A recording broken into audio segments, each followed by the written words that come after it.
আসসালামু আলাইকুম ওয়া রাহমাতুল্লাহি ওয়া বারাকাতুহু। সমস্ত তারিফ ও প্রশংসা সেই মহান আল্লাহ পাকের জন্য। আল্লাহর প্রতি শুকরিয়া আদায় করি আলহামদুলিল্লাহ। তারপরে পরে বিশ্ব নবীর প্রতি লক্ষ কোটি দুরূদ এবং সালাম শান্তির ধারা বর্ষিত হোক, অর্পিত হোক, আল্লাহুম্মা আমিন। আজকে আমি আলোচনা করব আল্লাহ রসুল সাল্লাল্লাহু আলাইহি ওয়াসাল্লামের পিতা মাতা জান্নাতি না জাহান্নামী, এই বিষয়ে বেশ কিছু আহলে হাদিস লা মাযহাবী কিছু বক্তারা এরা মানুষের কাছে প্রচার করছে যে এরা বলছে যে আল্লাহ রসুল সাল্লাল্লাহু আলাইহি ওয়াসাল্লামের পিতা মাতা তারা জাহান্নামে যাবে, নাউজুবিল্লাহি মিন যালিক। তারা এই কথা ঘোষণা করছে। তো এই সম্পর্কে অনেক শায়েখ দাবি যারা করে তারা প্রমাণ দিচ্ছে যে না, আল্লাহ রসুল সাল্লাল্লাহু আলাইহি ওয়াসাল্লাম পিতা মাতা তারা জাহান্নামে যাবে। তাহলে চিন্তা করুন যে আল্লাহ রসুল সাল্লাল্লাহু আলাইহি ওয়াসাল্লামের পিতা মাতাকে নিয়ে এরা ফতোয়া দেওয়া শুরু করে দিয়েছে। তো আমি আপনাদের কাছে দেখাবো আল্লাহ রসুল সাল্লাল্লাহু আলাইহি ওয়াসাল্লামের পিতা মাতা এরা জান্নাতে যাবে, এরা জান্নাতি, এবং কিতাবের মাধ্যমে যেটা লেখা আছে সেই সম্পর্কে আলোচনা আমি আপনাদের কাছে করব। প্রত্যেককে বলো ভিডিওটা বেশি বেশি শেয়ার, লাইক এবং সাবস্ক্রাইব করুন, এবং প্রত্যেকেই যেন ভিডিওটা দেখেন এবং আহলে সুন্নাত ওয়াল জামাতের আকীদায় শক্ত হয়ে থাকবেন। এবং আমাদের 14 শতাব্দীর মুজাদ্দিদ আবু বকর সিদ্দিক রহমাতুল্লাহ আলাইহি তিনার কিতাব অনুযায়ী অবশ্যই আপনারা আমল করবেন। তো আমি প্রথমে যে হাদিসটা দেখাবো এই হাদিসটার নাম আল মুস্তাদরাক। এই হাদিসের মধ্যে একটা সুন্দর হাদিস তুলে ধরা হয়েছে। শুধু তাই নয়, এবং ইমাম জালালউদ্দিন সিয়ুতি রহমাতুল্লাহ আলাইহির কিতাবের মধ্যে আছে, এবং ফিকহুল আকবরের মধ্যেও লেখা আছে, সুন্দরভাবে বর্ণনা করা হয়েছে। আল মাওয়াহিবুল লাদুনিয়া এই কিতাবের মধ্যে লেখা হয়েছে। এবং শুধু তাই নয়, যে আর একটা হলো মাসালিকুল হুনাফা ফি ওয়ালিদাইনে মুস্তাফা, এই কিতাবের ব্যাখ্যা লেখা হয়েছে। তো এখানে সুন্দরভাবে বর্ণনা করা হয়েছে, হাদিসের মাধ্যমে পাওয়া যায় যে আল্লাহ রসুল সাল্লাল্লাহু আলাইহি ওয়াসাল্লামের পিতামাতার সম্পর্কে পরিষ্কারভাবে এখানে লেখা হয়েছে। তো প্রত্যেককে বলবো যে আকীদা খারাপ করবেন না। আকীদা খারাপ করলে কিন্তু পরকালে জিরো, কিছু মিলবে না, জাহান্নাম খাটতে হবে, এটা মাথায় রাখতে হবে। তাই কোনো বক্তার কথা শুনে আপনারা ঈমানকে নষ্ট করবেন না। আসুন, এখানে লিখেছে হযরত ইবনে মাসউদ রাদিয়াল্লাহু তাআলা আনহুর হাদিস।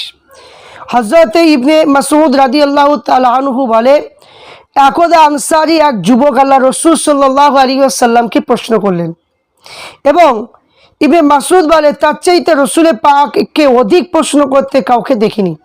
তো আল্লাহ রসুল সাল্লাল্লাহু আলাইহি ওয়াসাল্লামকে এত প্রশ্ন করলেন, এই রকম প্রশ্ন কোনো সাহাবাকে করতে দেখেননি। তো এখন তিনি বললেন যে ইয়া রাসূলুল্লাহ, আপনি কি মনে করেন যে আপনার পিতামাতা জাহান্নামী? তখন তিনি বললেন যে আমি তাদের সম্পর্কে আমার আল্লাহর নিকটে চাইব, আমাকে তাই দেওয়া হবে, যা চাইব তাই দেওয়া হবে, আর সেই দিন আমি মাকামে মাহমুদে অবস্থান করব। মাকামে মাহমুদে অবস্থান করব। কে বললেন? আল্লাহ নবী সাল্লাল্লাহু আলাইহি ওয়াসাল্লাম বললেন। তো এই হাদিসে প্রমাণ আল্লাহ রসুল সাল্লাল্লাহু আলাইহি ওয়াসাল্লাম মাকামে মাহমুদে অবস্থান করবেন, তখন পিতামাতা কল্যাণ কামনা করবেন। আর তা হলো যে আহলে ফেতরাতকে পরীক্ষা করা হবে, রসুল পাকের সুপারিশ করবেন, তখন তার উভয় পরীক্ষায় আনুগত্যশীল হন, তাই এতে কোনো সন্দেহ নেই। তো আল্লাহ রসুল মাকামে মাহমুদে কি সম্পূর্ণ হবেন। আর তখন তাকে বলা হবে যে, তখন তাকে কি বলা হবে যে আপনি সওয়াল করুন, দেওয়া হবে, সুপারিশ করুন, কবুল করা হবে। এটা সেই হাদিস দ্বারা প্রমাণিত। তাই তিনি পিতা মাতার ব্যাপারে সওয়াল করবেন, সেটা নিশ্চয় আল্লাহ পাক কবুল করবে, নিশ্চয় আল্লাহ পাক কবুল করবে। দ্বিতীয় ব্যাখ্যায় লিখেছেন যে দ্বিতীয় ব্যাখ্যায় কোরআন শরীফের আয়াত সূরা দোহায় বলেছে ওয়ালা সাউফা ইউতিকা রাব্বুকা ফাতারদা। এই আয়াতের মধ্যে এখানে ইমাম ইবনে জারির আত-তাবারি তিনি এই তফসিরের ব্যাখ্যায় লিখেছেন যে এখানে হযরত ইবনে আব্বাস রাদিয়াল্লাহু তাআলা আনহু বর্ণিত আল্লাহ রসুল সন্তুষ্ট হচ্ছেন তার পরিবার কোনো সদস্য জাহান্নামে প্রবেশ করবে না, জাহান্নামে প্রবেশ করবে না। তাই এই জন্য ইমাম হাফিজ ইবনে হাজার আসকালানি রহমাতুল্লাহ উক্তি বলেছেন যে আল্লাহ রসুলের পরিবার সম্পর্কে ধারণা হয় যে তারা প্রত্যেকেই পরীক্ষার সময় আনুগত্যশীল হবেন। তাহলে এখানে প্রমাণিত হলো। তারপরে কি বলেন, হযরত ইমাম আবু সাঈদ রাদিয়াল্লাহু তাআলা আনহুর গ্রন্থ মধ্যে পাওয়া যায়, আল্লামা মুল্লা আলী কারি হানাফি রহমাতুল্লাহ তার সিরাত গ্রন্থের মধ্যে লিখেছেন হযরত ইমরান ইবনে হুসাইন রাদিয়াল্লাহু তাআলা থেকে হাদিস পাওয়া যায়। তিনি বলেছেন রাসূল পাক সাল্লাল্লাহু আলাইহি ওয়াসাল্লাম বলেন, আমি আমার আল্লাহর কাছে প্রার্থনা করছি যেন আমার পরিবার থেকে কাউকে জাহান্নামে প্রবেশ যেন না করানো এবং আমাকে তা প্রদান করা হয়েছে। এই হাদিসে ইমাম হাফিজ মুহিবউদ্দিন তাবারি গ্রন্থে বর্ণনা করেছেন। তাহলে চিন্তা করুন, তাহলে হাদিসের মধ্যে এখানে আল্লাহ রসুল সাল্লাল্লাহু আলাইহি ওয়াসাল্লামের আব্বা মায়ের জন্য আল্লাহ রসুল আমার সুপারিশ করবেন এবং সেই সুপারিশটা গ্রহণ করা হবে। ফিকহুল আকবরের মধ্যে এই কিতাবের মধ্যে সুন্দরভাবে বর্ণনা করা হয়েছে আল্লাহ রসুল সাল্লাল্লাহু আলাইহি ওয়াসাল্লামের পিতা মাতার সম্পর্কে এখানে তুলে ধরা হয়েছে যে আল্লাহ রসুল সাল্লাল্লাহু আলাইহি ওয়াসাল্লামের পিতা মাতার জন্য ফিকহুল আকবরের মধ্যে এখানে পরিষ্কারভাবে বর্ণনা করে দেওয়া হয়েছে যে আল্লাহ রসুল সাল্লাল্লাহু আলাইহি ওয়াসাল্লামের পিতা মাতা কেমন ছিলেন সেই ব্যাখ্যা এই ফিকহুল আকবরের মধ্যেও এখানে বর্ণনা করা হয়েছে। তাই আমরা ফিকহুল আকবরের মধ্যে আমরা এই কিতাব থেকে দেখতে পাবো। ফিকহুল আকবরের মধ্যে লেখা আছে, পৃষ্ঠা নাম্বার হচ্ছে আপনার 564 পৃষ্ঠার মধ্যে লিখেছেন যে এখানে যে ফিকহুল আকবর এই কিতাবের মধ্যে সুন্দরভাবে বর্ণনা করে দেওয়া হয়েছে।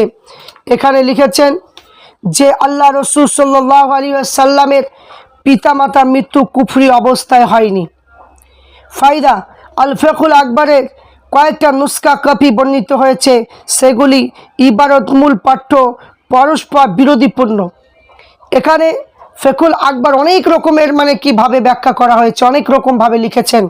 তো এখানে একটা নুসখা কপিতে পাওয়া যায় আল্লাহ রসুল সাল্লাল্লাহু আলাইহি ওয়াসাল্লামের পিতামাতা মৃত্যু কুফরি অবস্থা হয়েছে। আর একটা নুসখায় পাওয়া যায় রসুল পাক সাল্লাল্লাহু আলাইহি ওয়াসাল্লামের পিতামাতা মৃত্যু হয়েছে ফিতরাতের উপর। আর একটা নুসখা কপিতে পাওয়া যায় আল্লাহ রসুল সাল্লাল্লাহু আলাইহি ওয়াসাল্লামের পিতামাতা মৃত্যু কুফরি অবস্থায় হয়নি।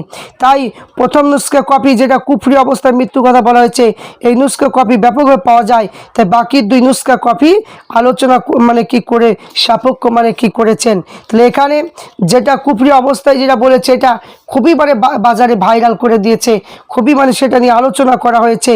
তাই এখানে আমাদেরকে দেখতে হবে যে ফিকহুল আকবর কিতাবের মধ্যে যে কিতাবে এই কুফরি অবস্থায় লেখা হয়েছে সেটা যেটা লেখা হয়েছে সেটা ভুল লিখেছে, সেটা কখনো দলিল হতে পারে না। এই কিতাবের মধ্যে সুন্দরভাবে বর্ণনা করে দিয়েছেন।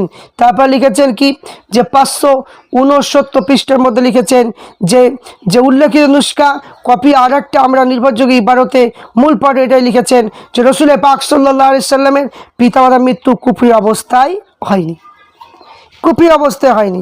তাহলে এখানে চিন্তা করুন যে কুফরি অবস্থায় এখানে হয়নি। তাহলে এখানে পরিষ্কারভাবে আমরা বুঝতে পারলাম যে আল্লাহ রসুল সাল্লাল্লাহু আলাইহি ওয়াসাল্লামের পিতামাতার উপরে অনেক কিতাব লেখা হয়েছে, যে কিতাবের মধ্যে যে আল্লাহ রসুল সাল্লাল্লাহু আলাইহি ওয়াসাল্লামের পিতা মাতা ঈমান হালতে ইন্তেকাল হয়েছে, এই সম্পর্কে অনেক কিতাব এখানে লেখা হয়েছে।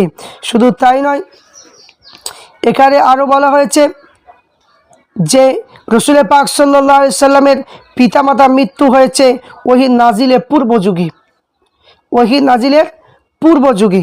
তাহলে এখান থেকে বুঝতে পারা যায় যে আল্লাহ রসুল সাল্লাল্লাহু আলাইহি ওয়াসাল্লামের পিতামাতা ঈমান হালতে ইন্তেকাল হয়েছে এবং তারা জান্নাতে যাবে। আল্লাহ রসুল সাল্লাল্লাহু আলাইহি ওয়াসাল্লাম তিনি আল্লাহ রসুলের পিতামাতার জন্য তিনি সুপারিশ করবেন। এটাই হচ্ছে আহলে সুন্নাত ওয়াল জামাতের মানে কি আকীদা।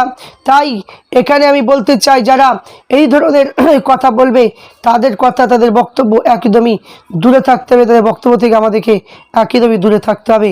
তাই প্রত্যেককে বলে ভিডিওটা বেশি বেশি শেয়ার, লাইক এবং সাবস্ক্রাইব করুন। প্রত্যেককে বলবো যে এইরকম ভিডিও দেখার জন্য, সাধারণ মানুষের উপকার হবে, সাধারণ মানুষকে ঈমান নষ্ট করার জন্য উঠে পড়ে লেগেছে। আল্লাহ পাক আমাদের প্রত্যেককে মুজাদ্দিদুজ্জামান আবু বকর সিদ্দিক ফুরফুরা রহমাতুল্লাহ আলাইহির রুহানি ফায়েজ আমাদের প্রত্যেককে নসিব